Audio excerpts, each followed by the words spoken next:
Now, 8th of February 2026 is the month of love, just a few days to the exact date of Valentine's, that is, will be on 14th of February. It's 2 minutes past the hour. It's a time for Lunchtime News on KBC Channel 1, coming to live from the broadcasting house, coming to live from Nairobi. My name is Giverson, Maina, and our sign language interpreter is Byron Abuli. So join me for the next 30 minutes for news within and, of course, across the country. Now, listen to this. The government has raised alarm over the high number of women getting hooked to flavored nicotine products, warning that the habit compromises their reproductive health. Public Health Principal Secretary Mary Mudhoni says women, including minors, are now smoking vapes, electric cigars, shisha, and even other harmful smokes, exposing them to the risk of delivering deformed babies. Speaking in Nanyuki, Laikipia County, during the Jamii Imara Mashinani Initiative, Laikipia Edition, Principal Secretary for Public Health and Professional Standards Mary Mudhoni said the government is determined to protect the population, especially minors and the unborn, from the adverse effects of nicotine. PS Mudhoni warned the rising rate of women getting hooked to flavored nicotine products was a threat to their reproductive health. As I stand here, I look at the data in my office, and I actually noticed that there's a spike in regards to women and the use of nicotine. When we were growing up, it is the men who used to smoke. These days, it's the women who are smoking vapes, electric cigars, pouches. They are the ones you'll find in shisha dens. The PS, who KRA Chairman Derito Mureithi accompanied, among other heads of government agencies, said the government will not compromise the health of Kenyans while in pursuit of high tax revenue. There's a culture shift, and we need to really manage it to take care of our young girls who are of reproductive age, and tomorrow they want to have babies. You don't want to have deformed babies because you indulged in some nicotine products or contents which you could not even understand. Remarks by PS Mudhoni comes at a time the National Assembly is considering the Tobacco Control Amendment Bill 2024, which aims at curbing illicit trade in tobacco products, which include a ban on vapes and other harmful nicotine products. Gishoke Washira, Lunchtime News. Now, from that, already Member of Parliament Mark Nyamita has raised a concern over ongoing skirmishes between Migori and Narok counties in Gwitembe. Kuria East calling on the government to intervene. The legislator says many lives have already been lost and property damaged in the ongoing conflicts, urging Interior CS Kipchumba Murkomen to look into the matter. Two communities at the border have for years fought over a parcel of land at the border. In our border at Transmara, at Gwitembe, people are dying every single day. Mimi nakumbuka wakati kulikuwa na delegation ilikuja kule bunge. Iko mzee karibu ajivue nguo uchi katika bunge kutuonyesha alama ya hiyo vita ya pale. Mzee ule amepoteza watoto wake wote. Amepoteza boma, amepoteza shamba. Kwa hivyo sisi tunataka kuambia serikali, tafadhali, vile amani imedumishwa kule kwingine katika nchi hii, tunataka amani pia idumishwe Gwitembe. Watu wawache kuuawa, watu wawache kuchukuliwa usiku kwa manyumba yao, ndio waishi kama watu wengine. And Migori, I take you to Isiolo County, where security agents in Isiolo County spearheading the disarmament and livestock recovery exercise have committed to continue working closely with residents to ensure the ongoing security operation is a success. Now, speaking at the Isiolo County Police Headquarters, Deputy County Commissioner Bernard Okwiri and County Police Commander Isaac Sang confirmed that police have so far recovered more than 1,780 goats goats, 13 cows, and 2 firearms, a G3 and an AK-47 rifle. The firearms were voluntarily surrendered and recovered together with their magazines and several rounds of ammunition. Now, several suspects have also been arrested and investigations are ongoing into the banditry activities. Vile tumepata bunduki 3 tangu operesheni ianze. Moja ilipatikana pande ya Garendare na 2 zimepatikana leo. Moja imepatikana Bula Sheikh na nyingine imepatikana Akadeli. Kwa saa hizi ile tumeweza pata ni zile silaha ambazo zimerudishwa kwa hiari, lakini hata hivyo tukipata hizi silaha kuna forensic experts ambao ballistic experts kundrari ambao wanazichunguza ndio tupate kujua kama zilihusika kwa njia yoyote ile katika uhalifu hapa Isiolo. Now, in Ruiru County, Kiambu County, more than 100 small-scale traders in Ruiru, Kiambu County are counting huge losses after fire razed down their stalls on Saturday night. Now, the traders allege foul play, claiming that there were plans to have them vacate the area for the construction of a Huduma center in the area.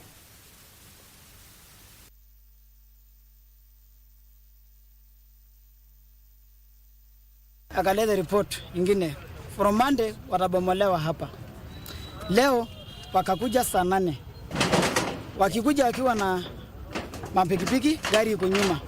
Wakanirusha mguu wakichomea hapa watu mzigo. Nikamwomba mnimbie waza dakika 5 nitoe vitu za watu. Hata mimi wananutupa. Kwanza mimi umenichomea duka yangu na nimechukua mpaka loan. Niko na uchungu. Sasa tumechemoa kila kitu. Hatuna kitu, sijui tutaenda wapi, sijui tutafanya nini. Maroni imejaa, sasa hatujui tunaenda wapi. Now on to politics. Kakamega County Governor Fernandez Baraza and his deputy Ayub Savula have told retired President Uhuru Kenyatta to refrain from active politics and allow President William Ruto space to implement his development agenda for the benefit of all Kenyans. The duo said that the law requires retired presidents to maintain political neutrality. Speaking at Mukuyu grounds in Lugari, Kakamega County, during the funeral service of Edith Onzere, the national chairperson of the Agricultural Society of Kenya, Kakamega County Governor Fernandez Baraza and his deputy Ayub Savula scoffed at former President Uhuru Kenyatta over his involvement in the 2027 politics. The two further said Uhuru was unable to influence the election of Raila Odinga as Kenya's 5th president in the 2022 general election. Hawezi fikisha Kalonzo Musyoka kuwa rais ili hali ulishindwa kuweka pale Raila Amolo Odinga ukiwa kwa mamlaka. Wacha William Ruto afanye kazi, wacha kusumbua Rais William Ruto. Wacha kuleta msisusuko katika uongozi wa William Ruto. Heshimu uongozi and you must respect the presidents. Retired Benefit Presidents Act, na mimi nimekuwa bunge 10 years. Inasema 6 months after retirement, you are not supposed to be involved in active politics. Maneno ya Uhuru kukalisha Kalonzo Musyoka, anakalisha wa Munyoro, anakalisha Martha Karua, alafu anakalisha huyo Rigiji. Hawa watu wote ni agema. Anawapanga ati wawe na round 2 ya vita na William Samoei Ruto. Nyinyi mtakubali hiyo kweli? These is Orange Democratic Movement leaders in Malindi, Kilifi County, led by a Malindi Member of Parliament, Amina Mnyazi, called for ceasefire between the two factions, urging them to instead focus on popularization of the party nationally and at the grassroots level. Tangu baba alipotuacha, chama chake hapa chini kina yumba. Na mambo ambayo yanaendelea vile mimi siyapendelei. Kwa sababu kama heshima ilikuwa iko wakati baba kiwa hai, hata saizi baba kama amekufa, tunafaa tuendeleze ile heshima vile vile vinyambavyo likuwa baba yuko, ama sivyo hivyo.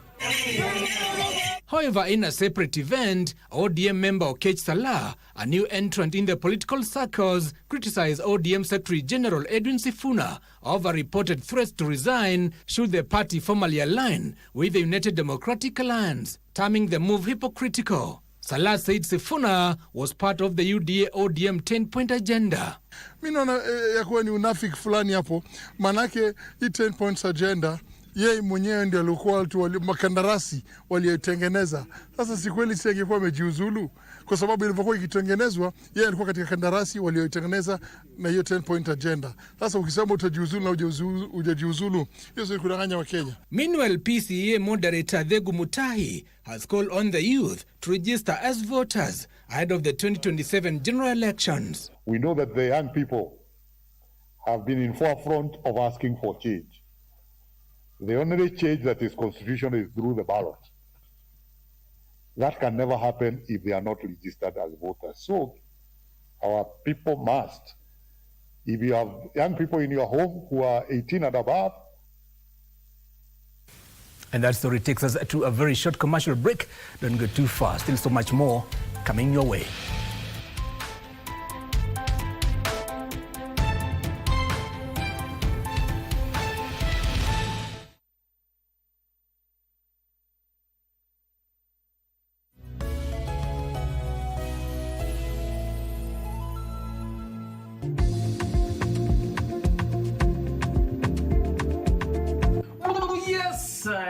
It's your boy, J Majestic. And I'm Jambi, aka Scarlett. And all of a sudden, a ray of sunshine ikapita. So msichana huyo ako katikati. So na yeye akafika. Akakuja, akaanza kutusumbua. So when I saw him, I was like, hey, tall, dark and handsome. Pana ile pregnancy kit. Angalia bro, angalia. My mom had met him a couple of events. Walikuwa ananiita aje? Al-Shabaab. Naenda kustua huyu gari 50. Mvuko utanistua. Unapata mwanaume anakuuliza wewe unakaa kwa nyumba kwani wewe ni dasta? Mimi nataka kukaa na bibi yangu. Welcome back to Semana Spokes, Bonga na Gava. Semana Spokes is your platform to query the government, get answers, and understand what is being done in your country and across the nation. It's your time to ask, participate, and be informed. Don't miss Bonga na Gava every Tuesday at 8 p.m. live on KBC Channel 1.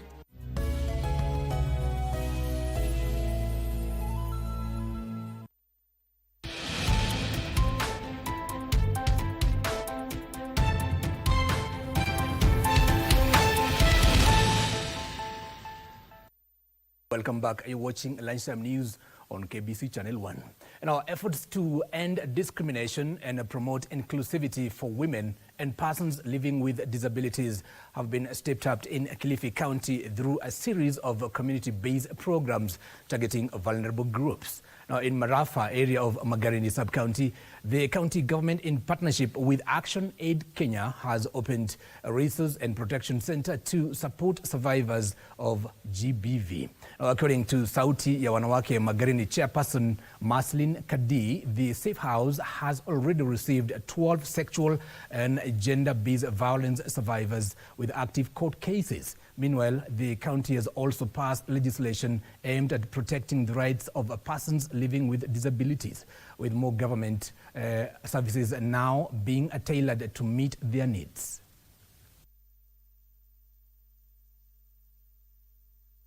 Sasa hivi tunashukuru Mungu, tuko wamama 1600 ambao tumesimama, tunaweza kupigana hivyo vita vya kuhakikisha kwamba society yetu iko huru kutokana na dhulma za kijinsia. Uatilifu unaweza fanyika wakati wowote. Unaweza pata hiyo hali kabla ya kuzaliwa, unaweza pata hiyo hali ukizaliwa, na pia unaweza pata hiyo hali baada ya kuzaliwa. Na sisi ambao tunaona tuko sawa, tujue ni kitu inaweza fanyika wakati wowote. Kwa hivyo ni vizuri pia tujumuike na wale wenzetu ambao wamekumbwa na hizi changamoto, tuonyeshe kuwa tuko pamoja. Francis Baya Kazungu is the new chairperson of the Kenya National Union of Teachers Malindi branch, following elections marred by cases of missing names in the voters' register. Lois Charo retained his seat unopposed as the branch vice chairperson. Moses Mramba returned as executive secretary unopposed, while George Kombe Yeri was elected as branch treasurer. And a second national woman representative, Mercy Mudhoni, who survived the elections on behalf of the national chairman Collins Oyu, acknowledged that there were hiccups at the beginning when some teachers did not find their names in the voters' register, but described the exercise as free and fair. Hiccup, but we have an issue of a porous boundary. According to the teachers, there is a porous boundary between Kilifi and Malindi. Therefore, some of these teachers, they are still in Kilifi. They are not yet come to Malindi, and therefore the Malindi register cannot capture their names. That was the problem. And because we agreed with the candidates yesterday that they cannot vote, then we could not bend the rules. Akosekana kwa lile jina kwa katika register ya voters, alafu naambiwa nenda kaangalie katika register ya agency. Tukifika pale kwa agency tunaangalia majina na TSC namba zetu, tunaonekana kwamba bado majina yetu hayapatikani pale. Kinachotustajabisha ni kwamba sisi tunakatwa na KNUT katika payslip zetu. And away from that, more than 300 police chaplains drawn from different formations have completed specialized training aimed at equipping them to mentor, counsel and support officers grappling with mental health and family-related challenges. The 3-day training held in Limuru brought together chaplains as part of efforts to strengthen officer well-being, performance and even service delivery. Now, during the training, Assistant Inspector General of Police and Director of Complaints, Inspections and Quality Assurance, Harun Ndiga, said police officers are increasingly exposed to traumatic situations, including road accidents, violent crime scenes, and prolonged deployments in high-risk areas. These situations take a toll on their mental and even physical health.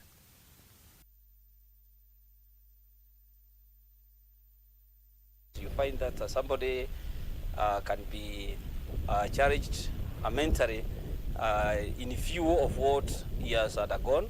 The government has tried, it has recruited a number of counsellors who have been distributed even to the county levels. But you find that that counsellor could be one against a very big number.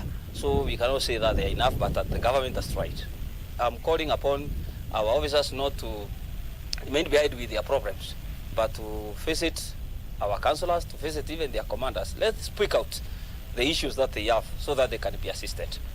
Tuna upungufu wa machaplains, wale wanaoeneza injili, wanaoongea na officers wetu kwa ajili ya amani, lakini kwa hivi majuzi kuna mambo mengi yanayoendelea kuinua officers. Tumeongezewa machaplains, so kazi yetu pia itapungua.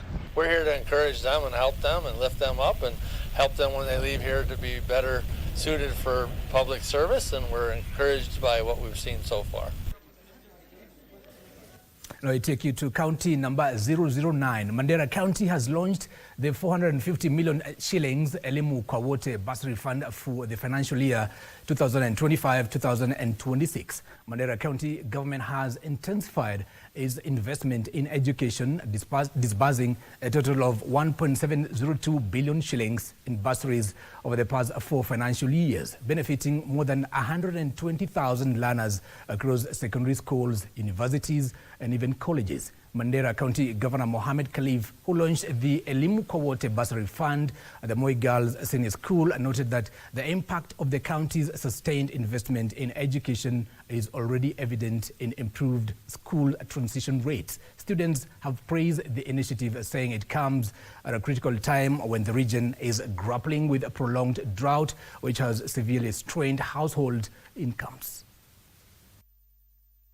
60 million will be allocated to support approximately 27,000 targeted vulnerable students in tertiary education across all the 30 wards, while the remaining funds will benefit 112 will benefit 1,120 learners at Mandera Teachers Training College and 21,033 secondary school students across all our secondary schools, while not forgetting the 30 students pursuing studies in Turkey. This significant investment once again reaffirms our commitment to equity, inclusion, and access to quality education for every child. Tunashukuru gavana wetu kwa kutuletea hizi bazari. Mbeleni tulikuwa tulikuwa shida kulipa school fees, but sasa mimi kwanza niko form 3, kwanza sasa ni alhamdulillah karibu kumaliza yote, gavana amenilipia, nashukuru sana. And down to Isiolo County, where efforts have been intensified to eliminate female genital mutilation by the year 2030 in line with national and global commitments. In a renewed push to accelerate progress, a SHARP organization, the Horn of Africa Institute, a Plan International, and even other partners convened a public forum in Isiolo to mark the International Day of Zero Tolerance for Female Genital Mutilation. During the forum, officials from the National Gender and Equality Commission urged residents to take a personal responsibility in even protecting girls to act as ambassadors in the fight against the vice. Gender rights advocates also warned that the practice leads to long-term physical, emotional, and even psychological harm. Let's also ensure that there's accountability for all FGM and GBV cases reported, that there's a tracker that is put in place, that people are questioned to give a status of where those cases are, and if they have dropped, why have they dropped. If we know people are abetting FGM perpetrators, those people should be arrested immediately without bail, so that this can be a deterrent to everybody and we can eliminate FGM for once and for all. There are these health issues, especially when it comes to delivery. Kule hospitali tunaambiwa kwamba wanapata shida sana. Ndio natoa wito kwa jamii kwa jumla, wale ambao wanafanya hii shughuli ya ukeketaji, tafadhali ikome once and for all.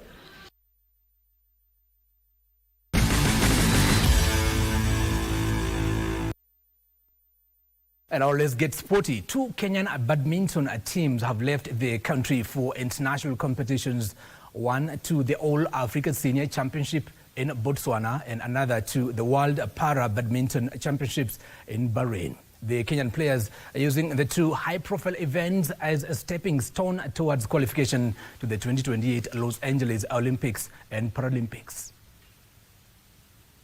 Badminton Kenya has sent 2 Kenyan national teams to do duty for the country at the continental and global level. The first team heads to All African Senior Championships to be held in Gaborone, Botswana from 9th to 15th of this month, while the second team will compete at the World Para Badminton Championships in Bahrain from today to 14th of February. The Kenyan players are using the 2 championships to gauge their ability, with their main objective being a ticket to the 2028 Los Angeles Olympics and Paralympic Games in United States. We've really been working hard, and from training you find that, you know, your coach pushes you, then you discover you can actually do more, and then now that propels you even further. So I think that is really important. We've grown physically as well since that time. Sponsorship also is an issue. As women, we have different human body changes. So sometimes they hinder us from training or playing in various games, but we normally just focus and go for the training. The team to the All-African Senior Championships consists of 7 men and 5 ladies, including captains Sami Sikoyo and Jacinta Sengera, John Wanyoike, Naomi Wandili, and Brittany Misoi, among others. Lengo letu haswa timu ya Kenya, tumekuwa nje ya badminton kwa kadri ya miaka 7 juu ya sheria ilitushika mahali, lakini tumerudi kuanzia mwaka jana, na lengo letu haswa ni kuhakikisha timu yetu inaweza kufaulu kucheza katika mashindano ya dunia mwakani. The Bahrain-bound squads include Captain Anthony Ojwang, Mary Nduko, Benson Duva, and Elizabeth Nabuire, among others.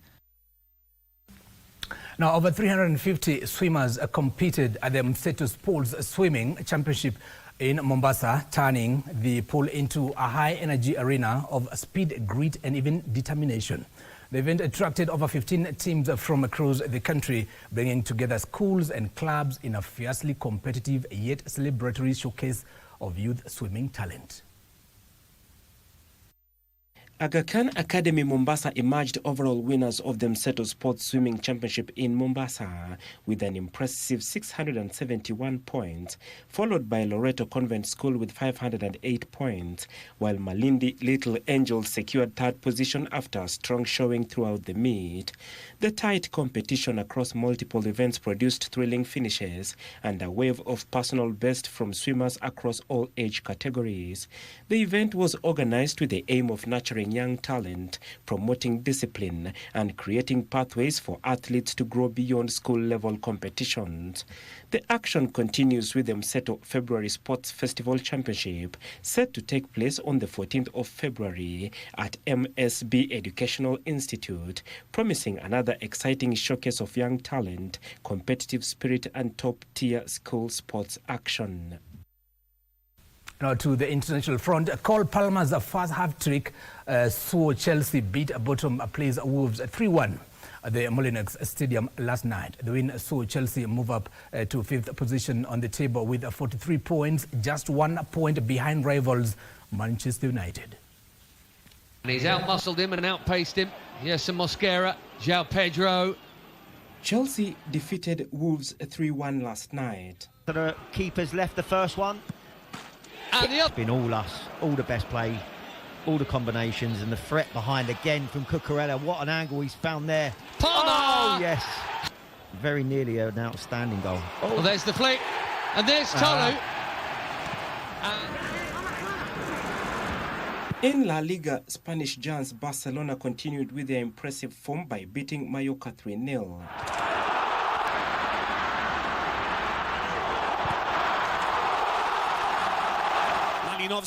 To give Genoa the perfect start. Napoli's 3-2 win against Genoa saw them move up to third position with 49 points in Serie A. Here, McTominay takes it. Oh! Break from Buongiorno.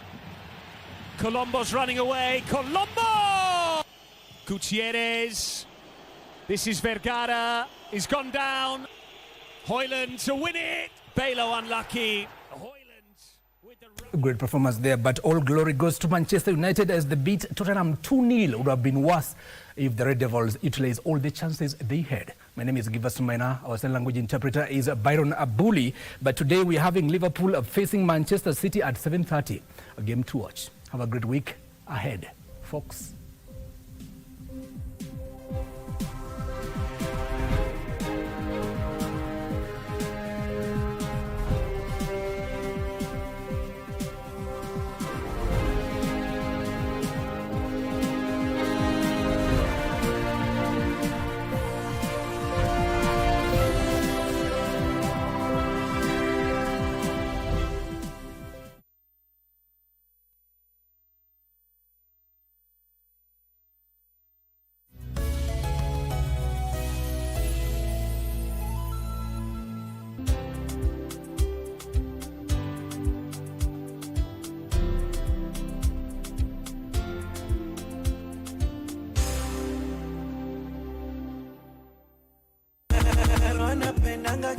My name is DJ D, and on the ones and twos is DJ Leo. We bring you the best of African entertainment.